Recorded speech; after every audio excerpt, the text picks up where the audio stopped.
সে আগে ধান ক্ষেতের ভিতরে আলের ভিতরে দাদা টাকার ভিতরে দাদা পা ভিসকে দিত আর এখন করতে পারা যায় দেখুন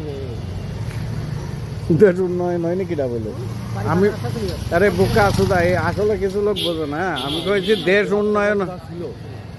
কোনো কাঁচা রাস্তা নাই এই বলছি দেশ উন্নয়ন হয়েছে কিন্তু হাসিনার এত মানুষ মারার দরকার কি ছিল ওইটাই তো গাড্ডা মারি এখন আপনি কি করতেছেন ওটা হুম? সাংবাদিক লাগবে আমি কিছু বলবো না মানুষ নেই ব্যবসা নেই মানুষ আমি কিছু বলি আপনি এখন বাজে হইলো 12টা অবস্থা খারাপ সব গরিব কিন্তু এই রাস্তায় কোনো মানুষ নেই ব্যবসায়ী নেই স্যার আমাদের প্রধানমন্ত্রী হয়েছে আমার দেশ উন্নয়ন হবে আমি হইলো কি কয় ভাই খালদা রোড বরফকল আছে না